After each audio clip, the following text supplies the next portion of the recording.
Tungo naman po tayo sa ulat panahon na panatili ng Bagyong Ada. Ang taglay nitong lakas habang papalapit sa kalupaan. At para po sa iba pang detalye, ihahatid sa atin yan ni News 5 weather frontliner Alvin Pura. Alvin, nasaan na ba itong Bagyong Ada at saang lugar ito nagpapaulan na sa ngayon? Magandang hapon, Ruth. Magandang hapon, Ruth, at magandang hapon sa ating mga kapatid. Ito pong Bagyong si Ada ay huling namata ng pag-asa sa layong 420 kilometers east ng Surigao City. Diyan po sa may Surigao del Norte, yan po ay nandito pa sa dagat at unti-unti na rin po yan lumalapit sa ating landmass o kalupaan. Ang Bagyong Ada ay may taglay na lakas na hangin na nasa 55 kilometers per hour malapit sa kanyang gitna at kung minsan may mga pagbugsong umaabot sa 70 kilometers per hour. Ito po ay nasa tropical depression category pero inaasahan pa natin ang unti-unting paglalakas nito habang binabaybay itong eastern section ng ating bansa at posibleng umabot sa hanggang tropical storm category ngayong araw. Sa ngayon, nakataas pa rin po ang tropical cyclone wind signal number 1 ng pag-asa sa ilang bahagi ng Sorsogon, southeastern portion ng Albay, na kung saan nandyan po ang Mount Mayona, Catanduanes, Northern Samar, kasama po dyan ang Samar, Eastern Samar, eastern portion ng Biliran, Leyte at Southern Leyte, pati na rin po ang Dinagat Islands, Surigao del Norte, kasama na rin po dyan ang Surigao del Sur. Posible pang madagdagan ang mga areas po na may nakataas ang tropical cyclone wind signals habang unti-unting lumalapit.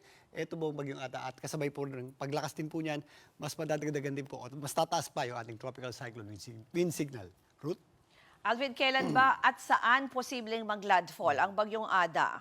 Ito ngang bagyong si Ada ay kumikilos pa west-northwestward patungo dito sa direksyon ng Visayas sa bilis na 10 kilometers per hour. Ito po ay inaasahan natin na dumikit o bumaybay ng napakalapit dito sa Eastern Visayas at Bicol Region mula Friday hanggang sa darating na Sabado. So bukas hanggang Sabado, yan po ay malapit na dito sa ating landmass o kalupaan. After po niyan, may possibility po itong mag-recurve.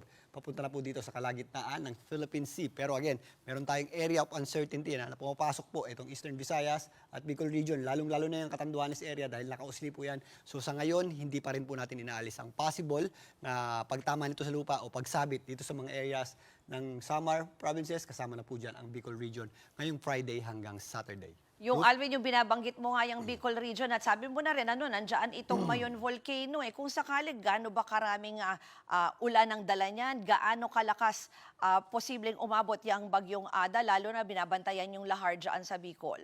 Yes, Ruth, etong ating mga kaulapan ng Bagyong Ada ay unti-unti nga lumalapit sa ating bansa at mas natatabunan po niyan o mas nakaka-apekto na po yan sa ating bansa, lalong-lalo na sa darating na Biyernes hanggang Sabado na kung saan yan po ay pinakamalapit na sa ating bansa at mas mararamdaman na rin po natin o madadagdagan na rin po yung ating mga pagulan sa malaking bahagi ng Central Visayas, Eastern Visayas, itong bahagi ng Northern Mindanao, kasama na rin po dyan, lalong-lalo na po itong Bicol area, kasama po dyan ang Albay. So, yung mga pagulan na yan ay possible pong magdulot ng mga mud flow at lahar flow, lalong-lalo na po dyan po sa mga areas na malapit sa danger zone ng Mayon Volcano. So, doble ingat po tayo dyan dahil nga sa epekto ng mga pagulan na itong posibleng Bagyong Ada. Ruth? Yung ganyan na klase ng ulan or hangin, hanggang anong wind signal kaya ang posibleng itaas niyan, yung pagdating sa paglakas nitong Bagyong Ada?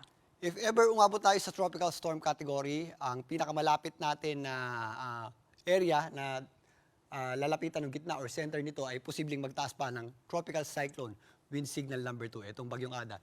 Particularly, maaaring dito po yan sa eastern section ng Visayas or if dumikit pa, maaaring dito rin po sa ilang bahagi ng Bicol Region. Kasama po dyan ang Catanduanes. Ruth? At yan po ang Express Weather Report ni News 5 Weather Frontliner Alvin Pura.